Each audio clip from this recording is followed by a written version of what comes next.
당뇨도 아니고 건강검진도 정상인데 왜 밥만 먹으면 너무 졸리고 피곤할까요? 혹시 여러분도 이런 경험 있으신가요?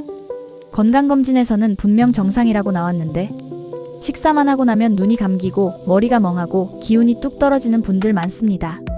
그런데 문제는 건강검진의 공복 혈당만으로는 이 순간을 놓칠 수 있다는 겁니다.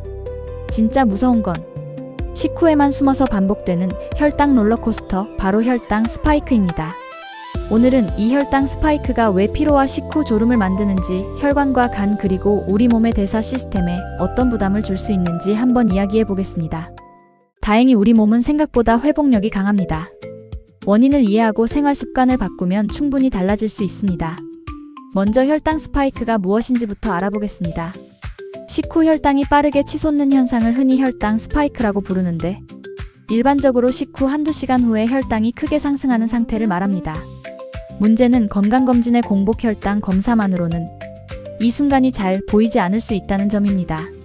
즉, 공복 혈당은 정상이어도 식후에는 혈당이 크게 흔들리는 사람이 생각보다 많습니다. 그렇다면 왜 이런 일이 생길까요? 첫 번째 이유는 바로 음식의 특성입니다. 흰쌀밥, 흰빵, 과자, 과일 주스처럼 정제 탄수화물이 많은 음식은 소화와 흡수가 매우 빠릅니다. 특히 식이섬유가 부족하면 당분이 천천히 흡수되지 못하고 짧은 시간에 한꺼번에 혈액으로 들어가게 됩니다. 반대로 채소, 단백질, 지방과 함께 먹으면 흡수 속도가 상대적으로 완만해질 수 있습니다. 예를 들어 같은 흰쌀밥이라도 달걀, 나물, 생선과 함께 먹는 것과 빵이나 단 음료만 단독으로 먹는 것은 몸의 혈당 반응이 달라질 수 있습니다. 그런데 신기한 건 같은 음식을 먹어도 사람마다 반응이 다르다는 겁니다. 누군가는 멀쩡한데 누군가는 밥만 먹으면 졸리고 피곤합니다. 여기에는 여러 이유가 있습니다. 대표적인 것이 바로 장내 미생물 환경입니다. 장 속에는 수많은 미생물이 살고 있는데 어떤 미생물들이 사는지에 따라 탄수화물을 처리하는 방식과 속도가 달라질 수 있습니다. 또 중요한 것이 근육량입니다. 근육은 포도당을 저장하고 사용하는 중요한 조직입니다. 근육량이 충분하면 식후 포도당을 비교적 안정적으로 사용하는 데 도움이 될 수 있습니다. 수면 부족과 만성 스트레스도 영향을 줍니다. 피곤하고 스트레스가 심한 날, 같은 밥을 먹어도 더 졸리고 더 무기력했던 경험 있으시죠? 스트레스 호르몬인 코르티솔은 인슐린 작용에 영향을 줄 수 있기 때문입니다. 그리고 혈당 스파이크를 더 심하게 만드는 중요한 요인이 있습니다. 바로 인슐린 저항성입니다. 혈당이 올라가면 우리 몸은 인슐린을 분비해 혈당을 낮추려 합니다. 처음에는 잘 작동합니다.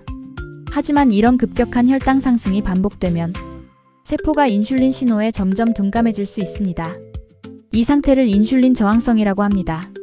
인슐린 저항성이 커질수록 우리 몸은 같은 혈당을 처리하기 위해 더 많은 인슐린을 필요로 하게 됩니다. 그러면 혈당의 오르내림 폭도 더 커질 수 있습니다. 특히 일부 사람은 식후 혈당이 급격히 떨어지는 과정에서 심한 졸음이나 무기력감을 느끼기도 합니다.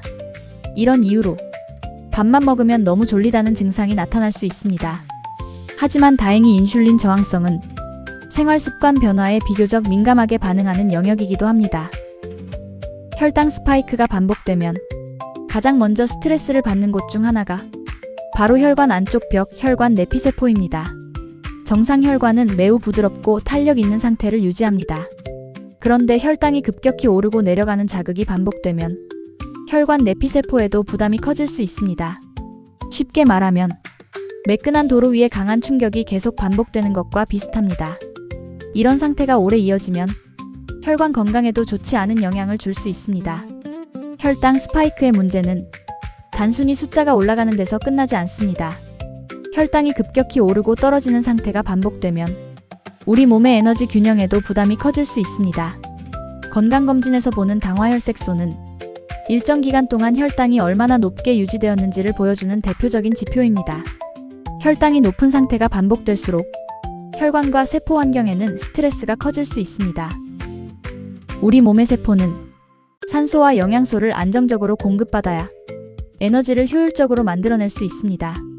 그런데 혈당 변동폭이 너무 커지면 몸은 쉽게 피로를 느끼고 식후 졸음이나 집중력 저하를 경험할 수 있습니다. 혈당은 높은데 몸은 오히려 지친다. 바로 많은 사람들이 경험하는 혈당 스파이크의 특징 중 하나입니다. 그렇다면 남는 당분은 어디로 갈까요? 우리 몸의 대사공장인 간이 남은 당을 처리하게 됩니다. 문제는 과도한 당분이 반복적으로 들어오면 간이 이를 지방 형태로 저장하기 시작할 수 있다는 점입니다. 이 과정이 오래 반복되면 술을 많이 마시지 않아도 비알코올성 지방간으로 이어질 수 있습니다. 지방간은 단순히 간만의 문제가 아닙니다. 간의 대사 기능에 부담이 커지고 중성지방 증가나 인슐린 저항성과도 연결될 수 있습니다. 중요한 건 이 모든 변화가 어느 날 갑자기 생기는 것이 아니라 작은 생활 습관의 반복 속에서 서서히 진행된다는 점입니다. 하지만 너무 걱정하실 필요는 없습니다. 혈당 스파이크는 생활 습관 변화에 매우 민감하게 반응하는 영역이기 때문입니다. 식사 순서 하나, 식후 걷기 10분, 수면 습관만 바뀌어도 몸의 반응이 달라질 수 있습니다. 건강은 내 몸에 대해 정확히 이해하는 것으로부터 시작됩니다. 이 영상이 도움이 되셨다면 구독과 알림 설정도 잊지 마세요.